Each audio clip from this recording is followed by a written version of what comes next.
2020년 마지막 주일 예배입니다. 우리 가족들 옆에 있는 분들에게 먼저 한번 이렇게 인사하십시다. 한 해 정말 수고 많으셨습니다. 한마디 더 하십시다. 함께 있어서 여기까지 올 수 있었습니다. 네, 여러분들이 자리를 지켜주시고 여러분이 함께 해주셔서 우리 모두가 힘을 모아서 2020년 마지막 주일 예배까지 올 수 있었습니다. 하나님께서 우리에게 베풀어 주신 크고 놀라운 은혜가 많은데 2020년을 떠올리면 아무래도 이 코로나19를 빼놓고 지나갈 수는 없을 것 같습니다. 새해 하나님께서 우리 각자에게 주신 꿈을 품고 첫 발을 내딘 지 얼마 되지 않아 이 코로나19로 인하여서 우리의 일상이 여러 부분 흔들렸고 또 우리의 신앙생활조차도 흔들리지 않았습니까? 그런데 문제는 이것이 짧은 시간에 끝나지 아니하고 지금도 진행형으로 진행되고 있기 때문에 많은 사람들 마음 가운데 코로나19에 대한 불편함도 있고 코로나19로 인한 두려움도 많이 생겼다고 합니다. 그래서 코로나19와 연관되어지는 많은 신조어가 있는데 코로나19 포비아다 이렇게 이야기하지 않습니까? 코로나19 자체가 우리에게 공포심을 전달한다는 거예요. 실제로 우리나라는 경제개발협력기구 OECD라 그러죠. 33개국 가운데 코로나19 방역에 제일 잘한 나라로 꼽히는 나라 가운데 하나입니다. 거기에다가 우리나라는 이 코로나19를 예방하고 또 이 코로나19로 인한 사망률을 따져볼 때 OECD 국가에서는 사망률이 최저입니다. 결국 방역을 제일 잘했다는 거죠. 그것만이 아니라 이 OECD 국가 가운데 마스크를 제일 잘 쓰는 나라도 우리나라입니다. 이런 모든 것들이 연결되어져서 우리나라가 이렇게 좀 더 안전하게 이 코로나19를 겪고 있고 또 함께 지나가고 있는 겁니다. 그런데 재미있게도 이 OECD 국가 가운데 코로나19 포비아, 이 코로나19에 대한 두려움이 있는지 없는지에 대해서 확인하는 이런 질문에서는요, 우리나라 국민 가운데 87%가 두려워한다. 이렇게 반응을 보였어요. OECD 국가 가운데는 세 번째로 높은 수치입니다. 방역도 가장 모범적으로 하고 사망률도 가장 낮고 마스크도 잘 쓰는 사람들인데 왜 코로나19에 대해서 그렇게 두려워하는 것일까요?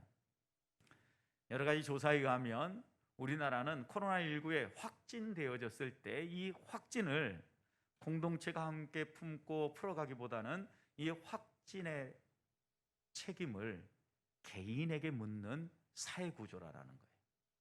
그래서 코로나19 감염을 두려워하고 공포스럽게 생각하는 것은 죽음에 대한 위기라기보다는 주변에서 손가락질하면서 다 네 탓이야, 너 때문에 우리까지 고생해 라고 이야기하는 여러 주변의 비난이 두려워서 코로나19에 대한 두려움이 모범적인 방역에도 불구하고 우리 민족들 가운데 크게 나타나고 있다는 것입니다. 어떻게 생각해 보면 저나 우리 성도들 그리고 우리 국민들 모두가 이런 코로나19가 속히 종식되어지고 일상이 회복되기를 소망할 겁니다. 한 번도 겪어보지 못한 세계적인 대유행이지만 이 세계적인 대유행이 마무리되어지고 일상이 회복되기를 원하는 것은 우리나라만이 아니라 또 세계 모든 사람들의 소망이기도 할 겁니다. 그런데 여러분, 우리가 가지고 있는 이런 아픔은 오늘 우리들만 겪는 아픔인 것 같지만 함께 읽은 이 누가복음 2장의 배경이 되고 있는 이 시대에도 그 유대인들에게도 똑같은 아픔과 고통이 있었다라는 것을 우리는 성경을 읽으면서 깨닫게 됩니다. 이 당시 예수 그리스도가 태어날 당시에는 헤롯 대왕이 죽고 유대와 사마리아를 통치하는 사람은 헤롯 대왕의 아들인 헤롯 아켈라오가 다스리던 때입니다. 그런데 이 헤롯 아켈라오는 얼마나 잔혹하고 또 악한 왕이었는지 그가 막 다스리기 시작하던 1년 차에 반란이 일어났는데 이 반란을 제압하기 위하여서 군대를 투입하여서 3천 명을 순식간에 살육한 그런 왕입니다. 여러분 생각해 보십시오. 오늘날도 아니고 예수님이 태어날 당시니까 여러분 막 이제 기원전에서 기원 후로 넘어가는 이 시기에 3천 명이나 반란했다는 이유로 살육했다면 이 왕이 얼마나 악한 왕이겠습니까, 여러분? 그런데 이런 악한 왕이 유대와 사마리아의 사람들에 의해서만 싫어함을 받은 게 아니라 로마도 이 유대와 사마리아를 통치하고 있었던 로마도 이 아켈라오를 면직할 정도로 이유는 한 가지였습니다. 그가 백성들에게 폭정을 행한다라는 이유로 마치 왕으로 세웠는데도 그 왕이 잘못 다스리면 탄핵을 하는 것처럼 로마가 이 아켈라오를 면직할 정도였으니 얼마나 악한 왕이었겠습니까? 여러분 이 당시를 그러면 생각해 보십시오. 나라의 주권을 잃었습니다. 강력한 악한 왕이 압박을 하고 폭정을 행합니다. 이런 환경을 그들의 삶의 자리로 살아가는 이스라엘 백성들, 유대인들은 얼마나 힘들고 어려웠겠습니까? 그래서 이들의 마음 가운데는 한 가지 기대가 있었습니다. 이런 압제와 아픔을 끝내고 좀 편안하게 자유롭게 생활할 수 있는 날이 속히 왔으면 좋겠다라고 마음속에 꿈꾸고 소망하고 바라본 겁니다. 그래서 오늘 25절 말씀을 보면 예루살렘에 시므온이라는 한 사람을 소개하는데 그가 누군지에 대해서는 자세하게 소개하지 않습니다. 그런데 이 시므온이라는 사람이 이스라엘의 위로를 기다리는 사람이었다라고 소개를 합니다. 어찌 예루살렘의 시므온만이었겠습니까? 유대와 사마리아 이 폭정에 시달리는 유대인 모두는 이스라엘을 위로하실 위로자를 기다리고 있었던 겁니다. 여러분 이들이 기다리는 위로자는 로마의 압박으로부터 해방을 시키고 그들의 불편한 삶의 현실을 새롭게 해줄 해방자였습니다. 여러분 그런데 하나님께서 정작 이들에게 보내신 위로자는 누구입니까? 예수 그리스도입니다. 그래서 오늘 본문에 이스라엘의 위로라고 이야기할 때 이 위로라는 단어는 파라클레시스라는 헬라어가 쓰여지는데 이 어근은 보혜사 성령을 가르칠 때 보혜사 파라클레토스라는 이 단어와 어근이 일치합니다. 결국 위로자, 우리 곁에서 우리를 보호하고 우리를 지켜주는 이런 위로자를 이스라엘 백성은 기다리고 있었던 겁니다. 이스라엘 백성이 과거에 바벨론 포로에 의해서 사로잡혀 갔을 때에도 하나님께서 이사야 선지자에게 위로의 말씀을 이스라엘 백성들에게 전하게 하죠. 이사야 40장 1절과 2절 말씀을 보면 내 백성을 위로하라 위로하라 라고 이야기를 하면서 이사야 선지자가 하나님의 위로의 메시지를 전달하는데 백성을 위로하는 주된 이유를 이사야 40장 2절에서 이렇게 증언합니다. 너희는 예루살렘에 마음이 닿도록 말하여 그것에게 외치라. 예루살렘의 모든 사람에게 외치라는 겁니다. 뭐라고 외치냐면 그 노역의 때가 끝났고 그 죄악이 사함을 받았느니라. 이스라엘 백성이 바벨론 포로로 잡혀간 이유가 다 끝났다라는 거죠. 노역, 포로로 사로잡혀가서 열심히 고생하고 일하는 모든 일들이 끝났다라는 거예요. 그리고 그들이 지은 죄에 대한 죄의 대가가 다 치러지고 그 죄악이 다 사해졌다. 이미 여호와의 손에서 벌을 배나받았다. 그러니 그 이스라엘 백성을 향하여서 위로의 말씀을 선포해라 라고 할 때 이 위로라는 단어와 오늘 누가복음 2장에서 만나는 이 위로라는 단어가 동일한 단어입니다. 결국 포로에서 해방되어져서 참된 자유를 누리는 삶을 분명히 이스라엘 백성은 기다리고 있었던 겁니다. 그런데 시므온이 기다렸던 이 위로, 해방하고 또 자유인이 되는 것, 오늘 우리들도 기다리고 소망하고 있지 않습니까? 집안에 머물 수밖에 없고 여러 가지 감염의 위험 때문에 이제는 네 사람 이상 만날 수도 없는, 또 만나면 위험한 이런 상황에 우리가 지금 빠져 있습니다. 오늘 우리가 2020년을 마무리하면서 무엇을 기대하고 무엇을 소망하고 있습니까?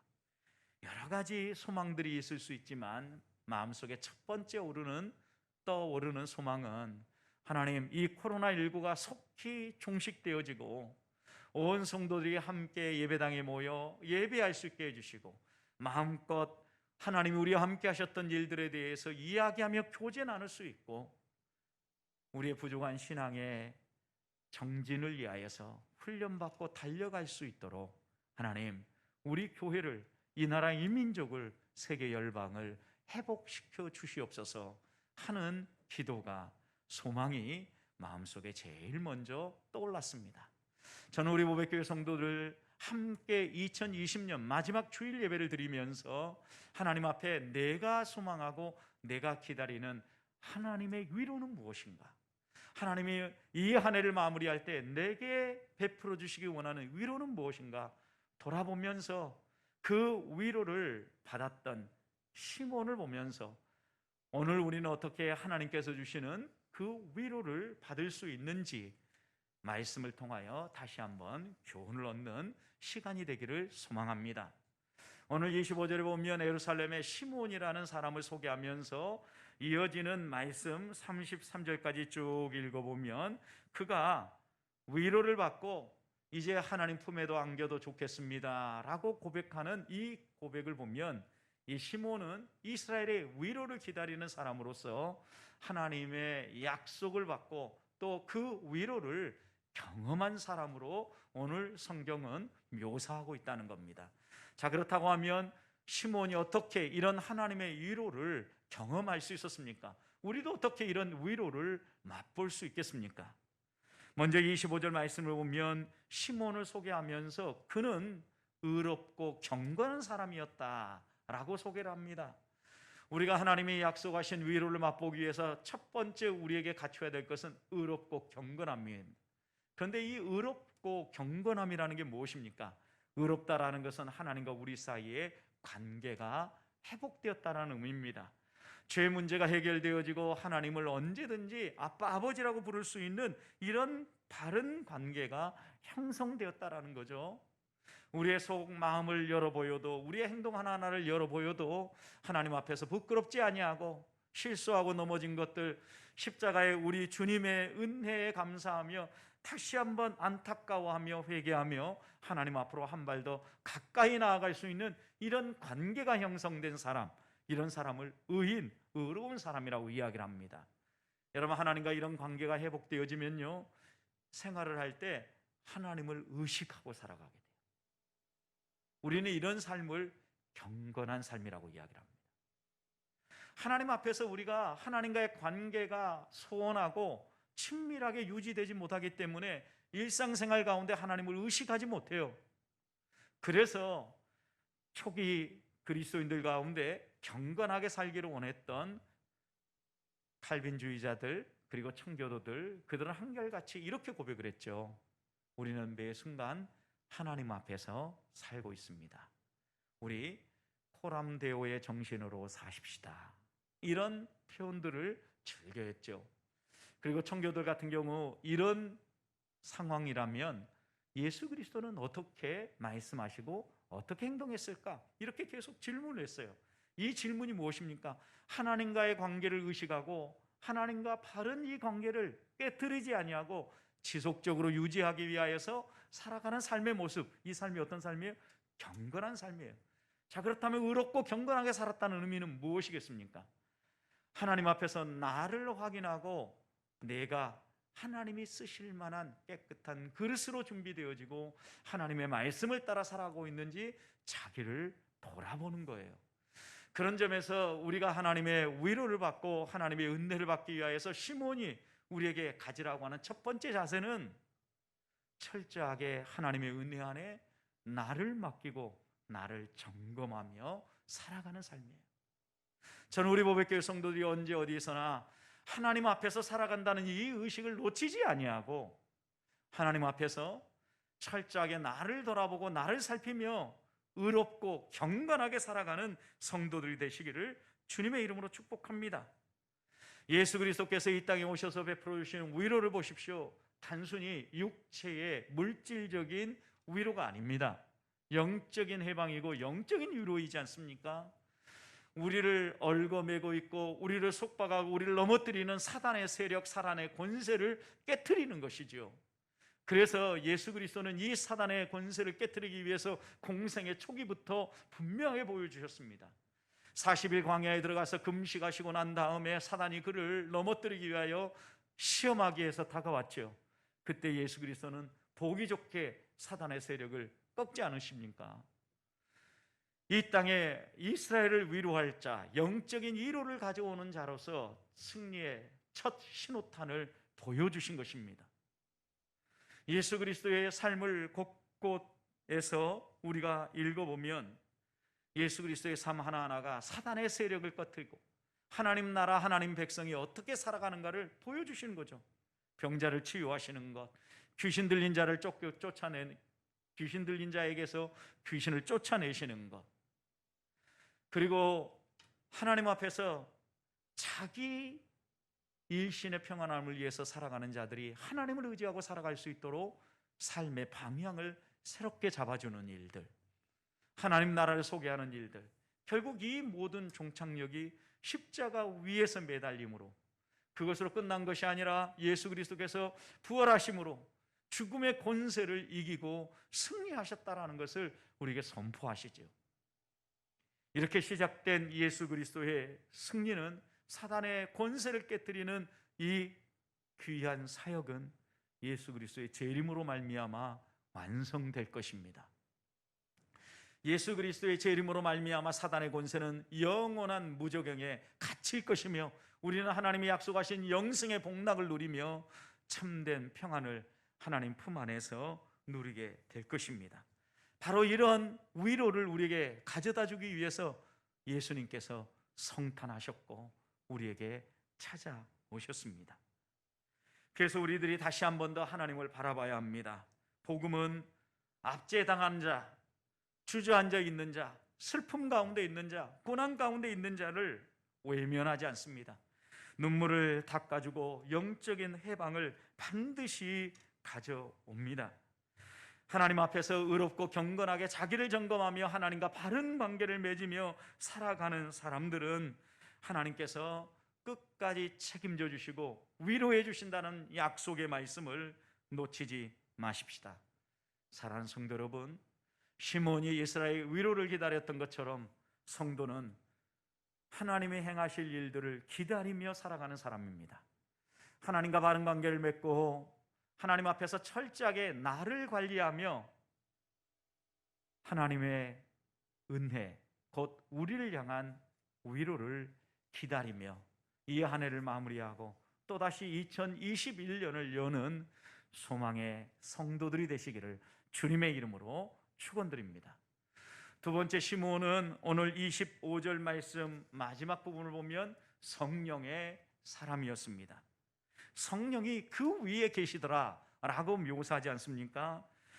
그런데 그 위에 머물렀다라는 것은 하나님의 영이 그와 함께 했다, 성령이 임재해 있었다 라고 가르칠 뿐만 아니라 이어지는 26절, 27절 말씀을 보면 그는 성령의 지시를 받았고 성령의 감동을 따라서 성전 안으로 들어가지 않습니까? 성전 안에 들어갈 때 그는 성령의 지시를 따라 들어갔다 그랬습니다. 여기에 지시라는 단어는 하나님이 명령을 주시다, 하나님이 꿈을 꾸게 하시다, 이런 의미의 단어입니다. 시몬이 받은 하나님의 명령이 무엇입니까? 26절 다시 보면 그가 주의 그리스도를 보기 전에는 어떻게 해요? 죽지 아니하리라. 하나님은 분명하게 이 시므온에게 약속의 말씀을 주신 겁니다. 이 약속의 말씀을 붙잡고 시므온은 기다린 겁니다.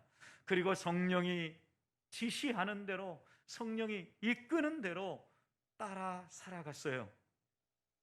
그래서 오늘 이 말씀 가운데 성령의 지시를 받았다라는 의미는 이렇게 하나님의 명령, 하나님의 말씀에 순종했다라는 의미도 있지만, 또 하나는 그리스도인이 그 일로 말미암아 그리스도인이라는 이름을 얻고 칭호를 얻는다는 의미도 담겨져 있어요.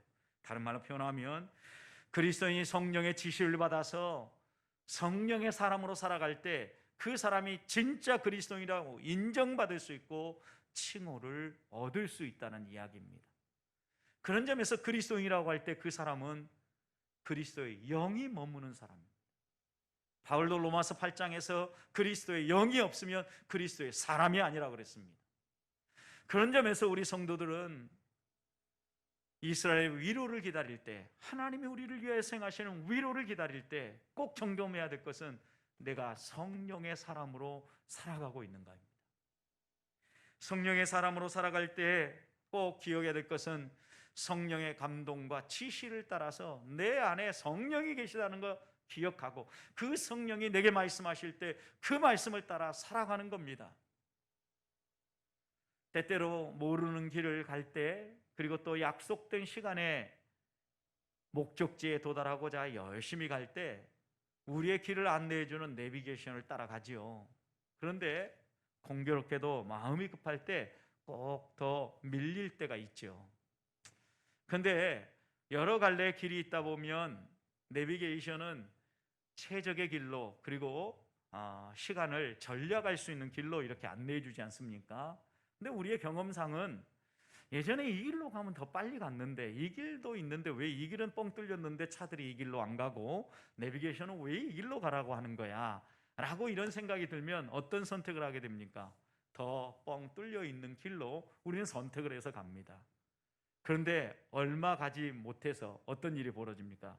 이제는 조금 흘러가는 정도가 아니라 꽉 막혀서 서 있게 되어지죠. 그러면서 또다시 우리는 깨닫는 겁니다.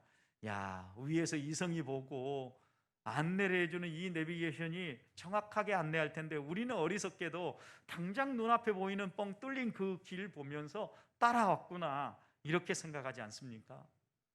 성령의 지시도 마찬가지입니다. 때로 우리의 생각과 맞아떨어지는 경우도 있지만 성령의 지시는 우리의 생각과 안 맞아떨어질 때도 의외로 많다는 것입니다. 문제는 꽉 막힌 길을 갈 때입니다. 마음이 조급할 때입니다. 그럴 때에는 하나님의 생각과 하나님의 뜻을 묵상하며 묵묵히 기다리고 또 끝까지 그 인도하심을 따라가야 되는데, 우리는 우리의 생각을 앞세우고 내 생각과 내 판단대로 행동하려고 한다는 것입니다. 사랑하는 성도 여러분, 하나님이 원하시는 성령의 사람은 하나님의 인도하심을 따라서, 하나님의 말씀을 따라서, 하나님의 지시함을 따라서 살아가는 사람입니다. 우리가 하나님이 우리에게 허락하시는 위로를 소망하며 바라본다면 하나님이 주시는 말씀, 약속을 우리 가슴에 품으십시다. 그리고 성령이 우리에게 말씀하시는 대로, 지시하는 대로 따라서, 야, 저분이 정말 진짜 예수 믿는 사람이야, 성령의 사람이야, 이렇게 말할 수 있도록, 이런 칭호를 얻을 수 있도록 살아감으로 시므온처럼 하나님이 주시는 위로를 경험하며 살아가는 성도들이 되시기를 주님의 이름으로 축복합니다. 마지막입니다. 성령의 인도하실 때 시므온은 때를 놓치지 아니하고 그 감동을 따라 행동하지요. 27절을 보십시오. 성령의 감동으로, 그 다음 바로 이어서 성령이 감동할 때 어떻게 합니까? 성전에 들어갔다 그랬습니다. 그 다음 표현이 우리가 눈여겨야 될 단어입니다. 마침 그랬어요. 때마침 성령의 감동과 성령의 지시에 따라서 순종하며 행동했을 때, 바로 딱 그때에 여기에 부모가 율법의 갈래대로 행하고자 하여 그 아기 예수를 데리고 왔다 이랬어요. 여기에 그 부모가 누굽니까? 요셉과 마리아죠. 요셉과 마리아가 이스라엘의 위로자로 이 땅에 오신 메시아 예수 그리스도를 안고 정결 예식을 하기 위해서, 22절 보면 정결 예식을 행하기 위해서 예루살렘에 올라왔다라고 기록하고 있지 않습니까? 여러분, 그런데 이 예수님의 부모가 언제 그리고 어느 시간에 성전에 들어올 줄 알고 시몬이 그것에 맞추어서 들어갔겠습니까? 인간의 방법과 인간의 생각으로는 그 시간과 그 모든 것을 맞추기가 어려워요. 여러분, 그러니까 우리는 어떻게 합니까? 못 맞추니까 눈 뜨고 문 열 때부터 들어가서 끝까지 끝날 때까지 있는 거죠. 하루고 이틀이고. 왜요? 우리에겐 그런 능력이 없기 때문에. 여러분, 그런데 우리가 그렇게 하면 모든 삶을 내려놓고 성전에만 머물러야 되잖아요. 하나님은 그렇게 살기를 원하는 게 아니에요. 우리가 성전에 머물지 않으면서도 하나님의 일을 경험하며 하나님의 손길을 목도하며 살아갈 수 있는 비결이 있는데, 그것이 무엇입니까? 성령이 감동하시고 성령이 우리에게 말씀하실 때 즉시 순종하는 거예요. 만약에 여러분 주저하고 하나님이 말씀하시는데도 그 감동을 따라 행동하지 않았다고 하면, 시몬이 어떻게 이스라엘의 위로자이신 예수 그리스도를 안고 하나님을 향하여 찬송할 수 있었겠습니까? 불가능했을 겁니다. 그래서 바울 사도도 에베소서 5장에서 우리를 향하여서 우리가 살아가는 이 시대가 얼마나 악한지 너희를 살펴라 그러면서 세월을 아껴라, 기회를 놓치지 말아라, 기회를 포착해라, 이렇게 얘기하잖아요. 그러면서 이어지는 말씀을 읽어보면 우리에게 이렇게 얘기하죠. 성령의 충만함을 받아라. 성령의 충만함을 받고 성령의 지시함을 따라 살아갈 때 시간을 낭비하지 아니하고 세월을 아낄 수 있을 뿐만 아니라 하나님께서 우리에게 주시는 이 하나님의 때 기회를 얻을 수 있다는 겁니다. 어떻게 생각해 보면 시몬이 하나님이 감동해 주셨을 때, 믿음으로 들어갈 때 세상 사람들은 저건 우연의 일치라고 말했을지 모릅니다. 그런데 여러분, 우연이 아니라 성령의 지시를 따라 살아가는 사람에게는 필연입니다. 필연. 하나님이 그렇게 미리 시나리오 각본을 짜놓고 준비하고 계신 거예요. 시간 맞춰서 예수님의 부모는 아기 예수를 안고 들어오게 만드시고, 그 시간에 맞춰서 시몬에게 성령의 감동하심을 주어서 짜여진 각본대로 두 팀이 만나도록 하셨다는 겁니다. 우리가 믿는 하나님입니다. 우리가 성령의 지시를 따라서 성령의 감동하심을 따라 순종하며 나아갈 때 이런 놀라운 은혜가 우리에게 주어진다는 겁니다. 시몬이 뭐라고 고백합니까? 아기를 안고 28절부터 보시면 하나님을 찬송하는데 29절, 이제는 종을 평안하게 놓아주시는군요. 감사합니다. 하나님, 내가 주의 구원을 보았사오니 이제는 이 종이 하나님 품에 안겨도 여한이 없습니다. 이런 고백이지 않습니까? 그러면서 내가 내 눈이 주의 구원을 보았으니 이 주의 구원은 하나님이 만민을 위하여서 예비하신 것이요, 그 다음 32절, 이방을 비추는 빛이요 이스라엘 백성에게는 영광입니다. 이렇게 선포하지 않습니까? 얼마나 놀라운 노래입니까? 한 구절 한 구절마다 정말 하나님이 베풀어 주신 위로를 맛본 하나님의 백성의 고백이 아니겠습니까? 여기서 또 하나 우리가 생각해야 될 것이 있습니다. 성령의 지시를 따라서 성전에 딱 들어갔는데 눈앞에 마리아와 요셉이 아기 예수를 안고 지나가는데도 누군지 몰라봐요. 그랬다고 하면 어떻게 그 아기 예수를 바라보고 이스라엘의 위로자로 오신 메시아라고 그분을 안고 하나님을 향하여 찬양할 수 있었겠습니까? 시몬이 성령의 사람으로 성령의 말씀하실 때 그 말씀에 순종할 때 그의 영안이 열려 있었다는 것입니다. 하나님이 행하시는 일들을 볼 수 있는 눈이 있었던 거죠. 성도는 우리가 주의 위로를 받기 위하여서 성령의 사람으로 살아갈 때 성령이 감동해 주시면 그 감동해 주신 때를 놓치지 말아야 합니다. 말씀을 통하여 우리에게 다가오시고 내 가슴에 무언가 은혜를 베풀어 주셨을 때 소멸하지 말아야 합니다. 그 은혜를 붙잡고 그 은혜를 따라 순종하며 나아갈 때 하나님이 일하시고 우리의 열린 영안을 통하여서 하나님의 구원을 보게 하실 뿐만 아니라 하나님을 찬양하게 하신다는 겁니다. 그러니 시몬 29절에서 이렇게 고백하죠. 주제여, 이제는 말씀하시는 대로 종을 평안히 놓아 주십니다. 더 이상 욕심 부리지 아니하고 하나님께서 말씀해 주신 은혜를 베풀어 주셨을 때 하나님 감사합니다. 이제는 다른 욕심 없습니다. 다른 내가 또 요구하는 것 없습니다. 내려놓습니다. 이제는 주님 품에 안겨도 여한이 없습니다. 성도 여러분, 이런 사람이 하나님의 손을 붙잡고 하나님을 따라 걸어 나아가는 하나님의 사람입니다. 우리는 하나님이 말씀해 주셔도, 하나님 은혜를 베풀어 주시고 하나님의 복을 주셔도 우리는 아직도 부족하다고 또 달라고 얘기하고, 또 하나님 앞에 나아가서 하나님 왜 이것은 안 주십니까? 이야기할 때가 많지 않습니까? 정말 성령의 감동을 따라서 하나님이 주시는 발걸음 한 발 한 발 걸어간다고 하면, 성령이 우리께 감동해 주셨을 때 그 약속의 말씀 가슴에 품고 감사하며 하나님이 행하신 일에 대해서 마음껏 찬양하고 내 욕심, 내 집착 내려놓을 줄 알아야 되겠다는 것입니다. 그럴 때 하나님이 일하시고 하나님이 역사하실 겁니다.